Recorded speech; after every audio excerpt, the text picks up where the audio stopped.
أعوذ بالله من الشيطان الرجيم بسم الله الرحمن الرحيم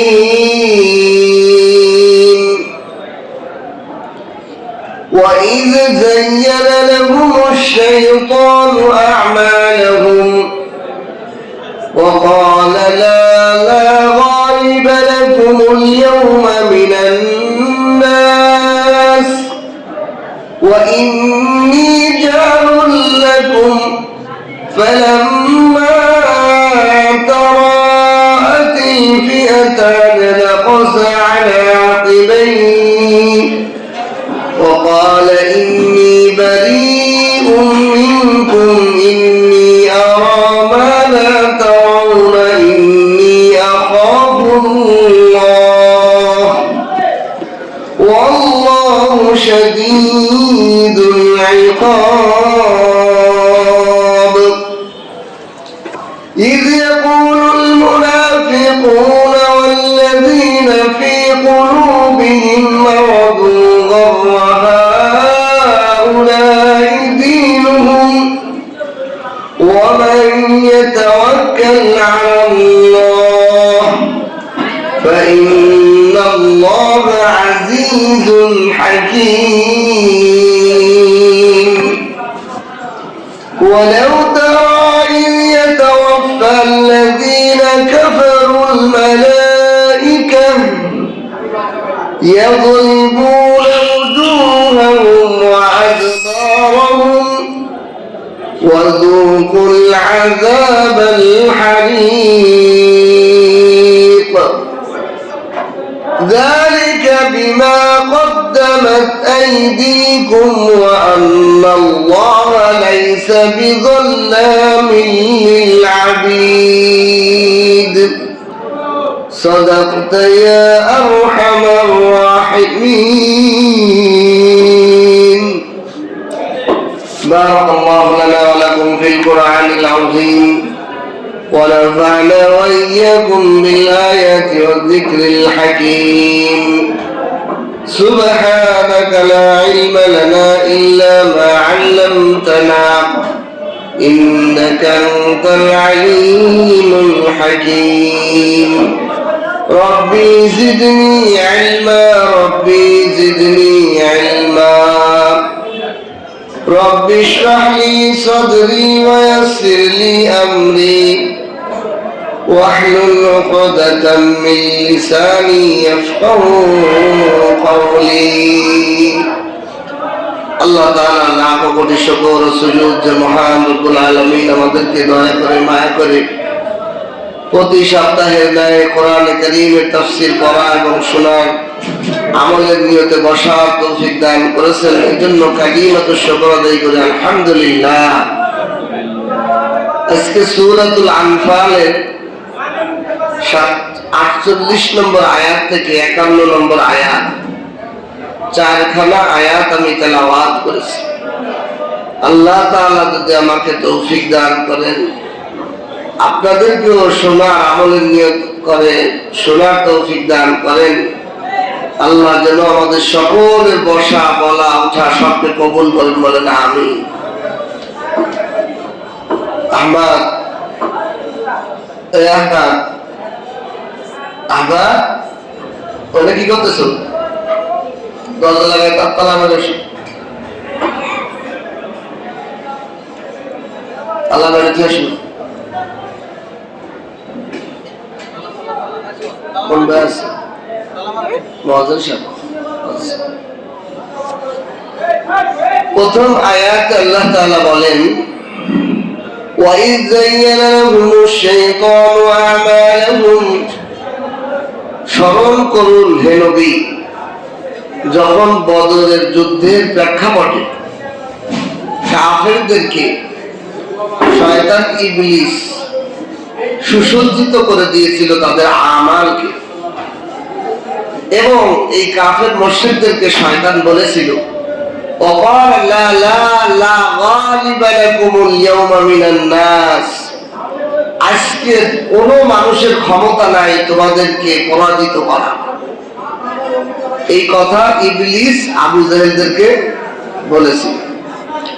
ওয়া ইন্নী জারুল লাকুম, আর আমি তোমাদের সহায়ক হব আজকে। ইবলিস বলতেছে, আবু জাহেলের বাহিনীদেরকে বলছে গোপনে, ছদ্মবেশে, আজকে তোমাদেরকে কেউ পরাজিত করতে পারবে না, আর আমি তো তোমাদের সহায়ক আছি।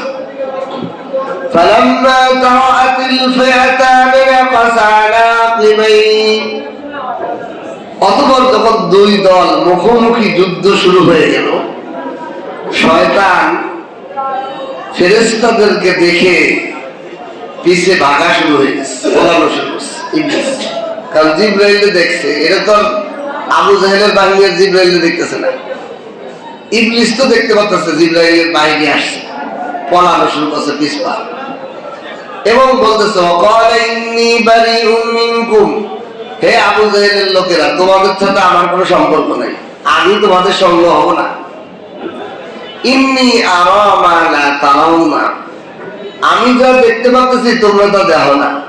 আমি তো দেখতেছি জিবরাইল বিশাল ফেরেশতাদের বাহিনীদেরকে নিয়ে মুসলমানদের সঙ্গ হয়ে গেছে সৈন্যদের। ইন্নী আখাফুল্লাহ, আমি ইবলিস আল্লাহকে ভয় করি, আমি এই ফেরেশতাদেরকে ভয় করি, এরা আমার মার দিব। আল্লাহু শাদীদুল ইকাব, আর আল্লাহ শাস্তি বড় কঠিন। এটা হলো আয়াতের শাব্দিক অর্থ। অর্থাৎ এই আয়াতটার মধ্যে পুরা কথাটা হলো শয়তান কাফেরদেরকে তাদের আমালকে সুসজ্জিত করে দেয় বাহানা সহসদরির মাধ্যমে, এবং তাদেরকে আশা দেয়, আসো তোমরা মুসলমানকে ধ্বংস করে দিবা। সব বোঝাই টোঝাই আইনে ওদের তো পিছপা হয়ে ধোকা দিয়ে ওদের পিছপা হয়ে তোমরা এখন লড়বে, আমি পালাই। সেও আল্লাহকে ভয় করে, কিন্তু তার ভয় পাওয়ার কোনো ফায়দা নাই, কারণ আল্লাহকে ভয় করতে হবে ঈমানের সাথে। ঈমান ছাড়া যে আল্লাহকে ভয় করে, ওই ভয়ের কোনো এক পয়সা মূল্য নাই। ঈমান ছাড়া যত ভালো কাজই করুক ওইটা জিরো।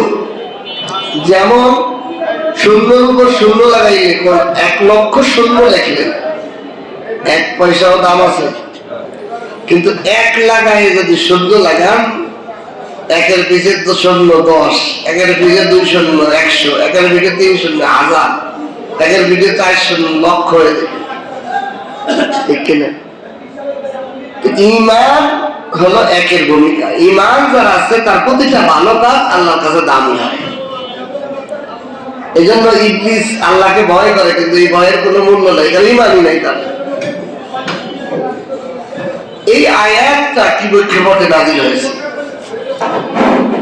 যখন আবু সুফিয়ানের বাহিনী মদিনার পাশ দিয়ে পার হয়ে মুসলমানদের হামলা থেকে মুক্ত হয়ে গেছে, নিরাপদ পেয়ে গেছে, তখন আবু সুফিয়ান জানিয়ে দিয়েছে যে আমরা আগে তো সংবাদ পাঠাইছে যে আমরা বিপদের মুখে আছি, মুসলমানরা আমাদের ব্যবসায়ী কাফেলা সব চিন্তাই করে নিয়ে যেতে পারে। আর মুসলমানরা কেন হামলা করতেছিল এটাও তো বোঝা দরকার, মানে তো মানুষ নাস্তিক মিথ্যাটা এগুলো প্রশ্ন করে যে মুসলমানরা কাফেরদের মাল ডাকাতি করতেছে, ডাকাতির অর্থ বলবে, কিন্তু আসলে মুসলমানরা কি ডাকাতি করতে গেছিল না প্রতিরক্ষা? কারণ আল্লাহ রসুলের কাছে সংবাদ আসছে এই কাফেলা আবু সুফিয়ান কাফেরদের যে কাফেলার ব্যবসার মালামাল থেকে লাভ হবে, এই লাভের টাকা দিয়ে মুসলমানদের ধ্বংসের বিষয়ে মুসলমানদেরকে বিলীন করে দেওয়ার দিকে তারা এই অর্থ ইনভেস্ট করে। এই জন্য এই মালামালকে গ্রেফতার করার জন্য, আটকে দেওয়ার জন্য, তাদের এই ষড়যন্ত্র বাধা দেওয়ার জন্যই রাসূলুল্লাহ সাল্লাল্লাহু আলাইহি ওয়াসাল্লাম সাহাবাদেরকে দিয়ে এই ব্যবসায়ী কাফেলা হামলা করছে।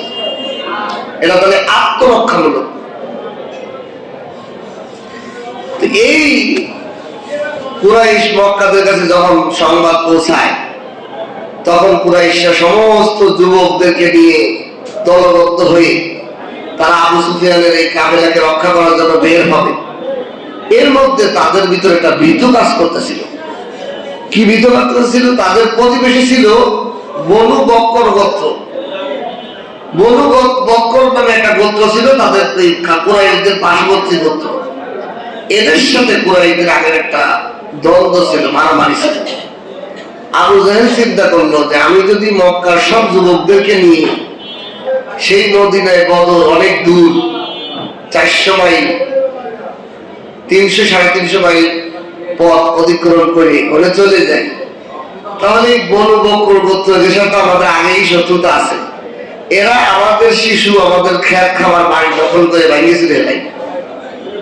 ঠিক কিনা? আপনার প্রতিবেশী যদি শত্রু থাকে, আপনি বাসা বাড়ি কাউকে ভাড়া দিয়ে টাকা চলে আসতে পারবেন, রিস্ক না? এইরকম মুহূর্তে ইবলিস শয়তান তাদের এক গোত্রের সুরাকা ইবনে মালিকের রূপ ধরে ইবলিস শয়তান আছে। একটা আরবের নেতা, গোত্রের নেতা, তার গোত্রের কিছু বাহিনী ইবলিস তার ছেলেবেলা নিয়ে মানুষের সুরতে এই আবু জাহেলকে চাইছে। আইসে বলতেছে, আরে তোমরা কি চিন্তা করতেছো? বেরো মুসলমানকে ধ্বংস করার জন্য। আসলে যেটা ইবলিস, এটা তো আবু জাহেল জানে না। আবু জাহেল ইবলিস তার সেরা ছেলেবেলা নিয়ে সুরাকা ইবনে মালিক, আরবের আরেক গোত্রের সর্দার, তার রূপ ধরে এসে বলতেছে, আরে তুমি চিন্তা করো না, বনু বক্কর নিয়ে, ওটা আমি সামলাম, ওরা তোমাদের ঘর বাড়ি ধ্বংস করবো। তুমি আগে মুসলমানদেরকে ভাব, আগে মুসলমানদের নিশ্চিহ্ন করে দাও পৃথিবী থেকে, বের হও, আমি তোমাদের সঙ্গী হব, আমি তোমাদের সহযোগী আছি, আমার এই কাফেলা নিয়ে, আমার এই সৈন্যবাহিনী নিয়ে তোমাদের সাথে আমি আছি। এইভাবে তাদেরকে প্ররোচিত করে, আর তোমাদের যে বাহিনী, এই বাহিনীতে খাবারের মতো পৃথিবীর কোনো মানুষ আছে? এইভাবে ফুলাইছে আবু জাহেলদেরকে, ফুলাই ওদেরকে মক্কা থেকে বের করেছে। তারা চাইছিল না যুদ্ধ করতে যাবে। এই জন্য আল্লাহ বলেন, সব আমি ঘটাইছি, শয়তানদের দিয়ে ধোঁকা দিয়েছি। শয়তান তাদেরকে প্ররোচিত করে করে বার করছে, মক্কা থেকে বের করে বদরের প্রান্তে আনছে। এখন যখন মক্কার বদরের প্রান্ত আসছে, মুসলমান বাহিনী আর কাফের বাহিনী মোকাবেলায় মুখোমুখি যুদ্ধ শুরু করে দিয়েছে, তখন ওই যে ইবলিস এবং ইবলিসের বাহিনী পিছিয়ে ভাঙা শুরু হচ্ছে, পালানো শুরু হচ্ছে। তো এখন হারিস ইবনে হিশাম নামে এক যুবক কাফেরদের, সে এই ইবলিসের হাত ধরে রাখছে, এত মুরব্বী লিডারের হাত ধরে রাখছে। ছুটে যেতে চাই না, কি পালান কে আপনি? আপনি যুদ্ধের মধ্যে থেকে পালান কে? আরে আমি যা দেখতেছি তোমরা তা দেখো না। এতে আমার ফেরেশতা জিবরাইল দেখতেছে, মুসলমানদের সৈন্যদের সাথে জিবরাইল এবং তার সঙ্গ ফেরেশতা, হাজার হাজার ফেরেশতা আসছে মুসলমানদের পক্ষে যুদ্ধ করতে।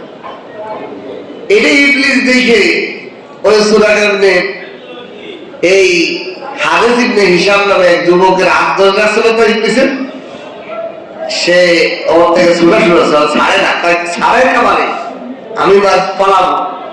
কে তুমি না ওয়াদা করছো তুমি আমাদের সঙ্গে থাকবা, আমাদের সাথে যুদ্ধ করবো, আজকে পালাও কেন? আমি যা দেখতেছি তোরা তা দেখিস না। ইবলিস জিন জাতি, যে হাত ছাড়ে না, বুকের মধ্যে লাথি মেরে ফেলাই দিয়ে দিল, হে এবং এর দল লোকরা সব পালাইছে এবং বলতেছে, আমি আল্লাহর ভয় করি, ফেরেশতাদেরকে ভয় করি, তোমরা, তোমাদের সাথে আমার কোনো সম্পর্ক নাই, আমি মুক্ত, তোমরা লামা, আমি আছি, যাবো না। এই ঘটনাকে আল্লাহ তাআলা কোরআনে কারীমের মধ্যে, আয়াতের মধ্যে বর্ণনা করেন।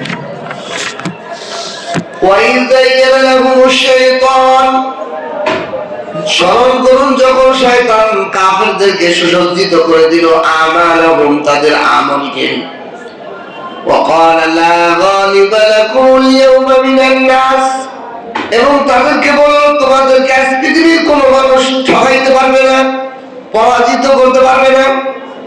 ইন্নী জারুল লাকুম, আমি তোমাদের সঙ্গী আছি আজকে। ফালাম্মা তারাআতিল ফিতফিয়াতানি আনাকাসা আলা আকিবাই, যখন দুই দল মুখোমুখি হলো, সে পিছে পলায়ন করা শুরু করলো। এবং বলল আকালা ইন্নী বারিউম মিনকুম, আমি তোমাদের থেকে মুক্ত, আমি তোমাদের সাথে নাই। ইন্নী আরা মা লা তারাউন, আমি যা দেখি তা তোমরা দেখো না, আমি যা দেখতেছি তা তোমরা তা দেখো না। ইন্নী আখাফুল্লাহ, আমি আল্লাহর ভয় করি। ওয়াল্লাহু শাদীদুল ইকাব, আর আল্লাহর শাস্তি বড় কঠিন। অর্থাৎ শয়তানকে আল্লাহ তাআলা কিয়ামত পর্যন্ত সুযোগ দিয়েছে হিদায়াত, ইসলাম, আল্লাহর আনুগত্যের দিকে আসার জন্য। কিন্তু কিয়ামত পর্যন্ত তার কি সুযোগ দিয়েছে? তার মৃত্যু হবে না। শয়তানকে কিয়ামত পর্যন্ত মৃত্যু নেওয়ার সুযোগ দিয়ে দিয়েছে। এই জন্য সেও আল্লাহকে ভয় করে, সেও ভয় পায় ফেরেশতাদেরকে, কিন্তু তার এই ভয় পায় কাজ আছে না কেন? তার ঈমান নাই। আমাদের সমাজে দেখবেন অনেক মানুষ কথায় কথায় মুসলমান বলে ফেলে, এই ভুল কথা। আর মুসলমান ব্যবসায়ী কোন মুনাফিকি কথা বলে, উল্টো মানে এদের থেকে হিন্দু ব্যবসায়ী হতে পারে, বলে না? এরকম বলা যাবে না। কেন বলা যাবে না? দেখেন, আশরাফ আলী থানভী রহমাতুল্লাহ আলাইহি বলেন, একজন মুসলমান যদি সব পৃথিবীর সব পাপ করে, শিরিক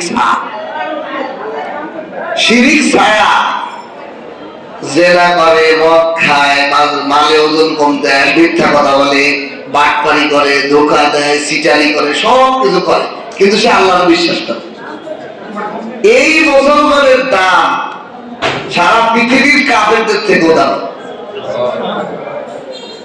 কেন? আশরাফ আলী থানভী উদাহরণ দিয়েছে যে স্বর্ণ কয়লার মধ্যে পড়ে গেছে, ছায়ের মধ্যে পড়ে গেল, সব আগুন ধরে পড়ে গেছে কয়লার মধ্যে, এরপর ধরেন পায়খানার মধ্যে পড়ে গেছে, পায়খানার ইন্ধনের মধ্যে পড়ে গেছে, গু পচা গুড় মধ্যে পড়ে গেছে, এমন মানে দুর্গন্ধ, সেই তার মধ্যে পড়ে গেছে। আচ্ছা, ওই স্বর্ণের দুইলে আবার স্বর্ণ না, কিন্তু কয়লা ওরে যতই দুইবেন সেটা স্বর্ণ হইল। ইমানদার হলো স্বর্ণ, সে যত গুণেই করুক তওবা করলে সব মাফ। আর বেঈমান সে হাজার কোটি ভালো কাজ করলেও কয়লা। বুঝতে পারছেন? এই জন্য একজন সর্বনিম্ন জাহান্নামী, যে সবার শেষে জাহান্নাম থেকে মুক্তি পাবে, সেও আল্লাহ তাআলার কাছে 10 দুনিয়ার সমান রাজত্ব পাবে। আর যে ঈমান নাই, সে পৃথিবীর সমস্ত ভালো কাজ করলেও সে অনন্তকালের জন্য জাহান্নামী, কোনদিনও জান্নাতে যাবে না। আল্লাহর প্রতি যার বিশ্বাস নাই, যে মূর্তি পূজা করে, যে অন্যকে সিজদা করে, অন্যকে আল্লাহর সাথে অংশীদার বানায়, শিরিক করে, তার জন্য চিরদিন জাহান্নাম। কোরআনের আয়াত দ্বারা সাব্যস্ত। এই জন্য শয়তান যতই ভয় করুক, যতই ভালো কাজ থাকুক, ফেরাউন, নমরুদ, হামানের কি ভালো কাজ ছিল না? এমন ভালো কাজ ছিল যে এই জামানার বড় বড় কাফেরদেরও এত ভালো কাজ ছিল।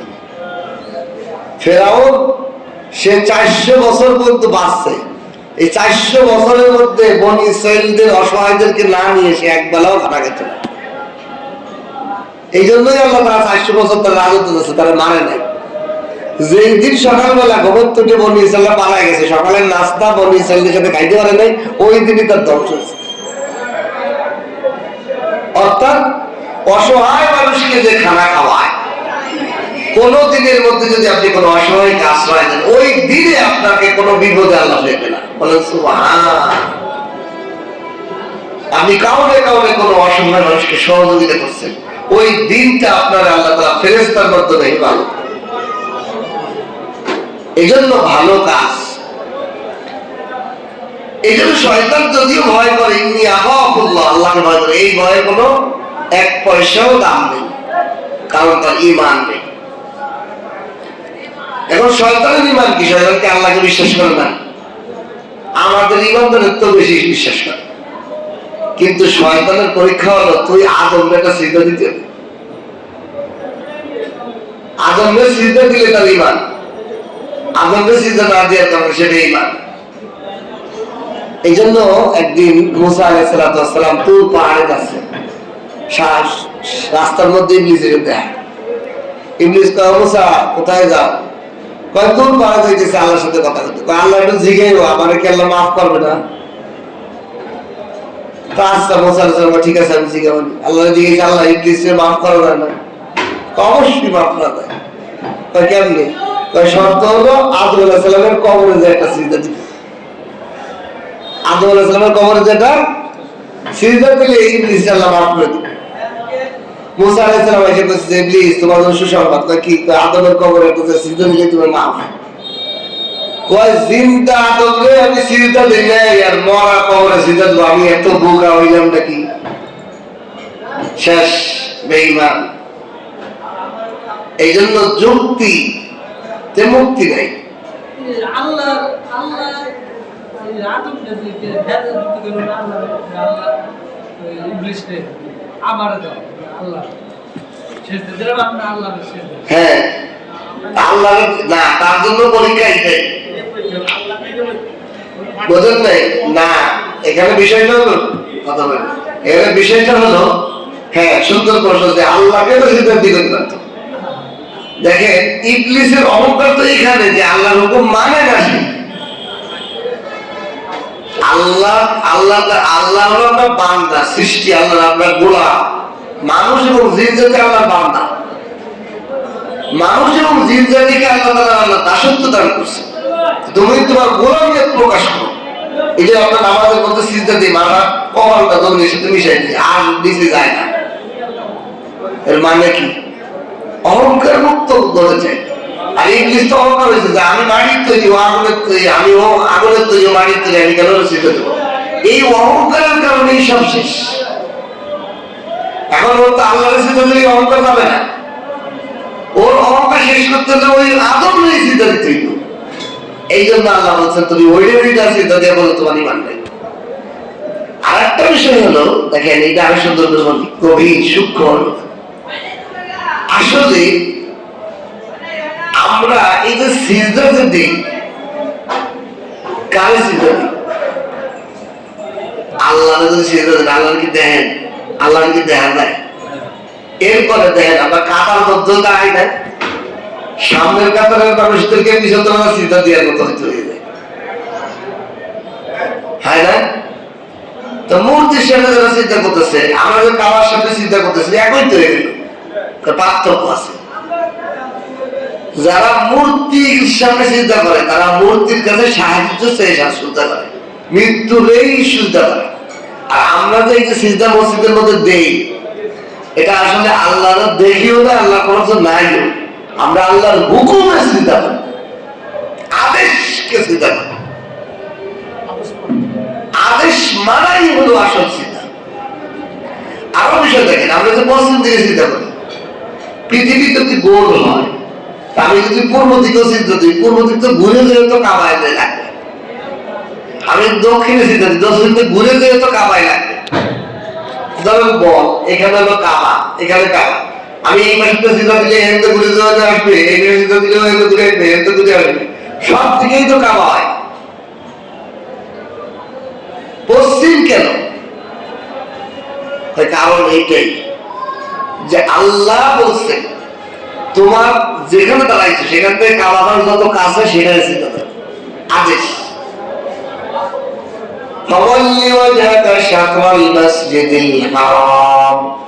মসজিদে হারামের দিকে, ওটা এটা হলো কাছের দিক, এটা হলো কাছে, আর একটা অনেক দূর তো যাই। কাছে যেটা আছে ওইটাই হিসেবে চিন্তা করে, এই জন্য পশ্চিম দিক দিয়ে বসে থাকে। কিন্তু কাবা ঘরের পূর্বে পশ্চিমে যারা আছে তারা পূর্ব দিকে চিন্তা দিতেছে, কাবা ঘরের দক্ষিণে যারা আছে উত্তর দিকে চিন্তা দিতেছে, কাবা ঘরের উত্তরে যারা আছে দক্ষিণ দিকে চিন্তা দিতেছে, যারা কোনাকুনি আছে কোনাকুনি চিন্তা দিতেছে। এই জন্য আসলে আমরা কাবা ঘর চিন্তা দিই না, আল্লাহ তো দেখিও না। আসল বিষয়টা আল্লাহ পাকের আদেশকে আমরা মানি। তো এখানে আদম আলাইহিস সালাম, আদমকেও সিজদা করার উদ্দেশ্য না। আল্লাহ ইবলিস যদি আদমকে সিজদা দিয়েছে, এটা সিজদার উদ্দেশ্য না, আল্লাহর আদেশ মানার উদ্দেশ্য। যে আল্লাহকে আল্লাহ বলার সাথে সাথে গোলাম হিসেবে নেই, তুমি একদম দাস হিসেবে বলিবে আমি বইতে দেরি বলো কিনা। এটাই হলো পরীক্ষা। আমরা আমাদের যে 5 ওয়াক্ত নামাজ পড়ি, আল্লাহ কি দুইটা লাভ হয়? আল্লাহ কি ব্যবসা আছে যে দুইটা আমরা সিজদা দেবো, আল্লাহ লাভ হয়? আবার আমরা যদি সারা পৃথিবীর মানুষ সিজদা না দেই, আল্লাহ কি লস হইব? তাহলে কি লেগে আল্লাহ আমাদেরকে সিজদা দিয়ে? আসলে আমাদের লাভ, আল্লাহর কোনো লাভ নেই, লস হবে।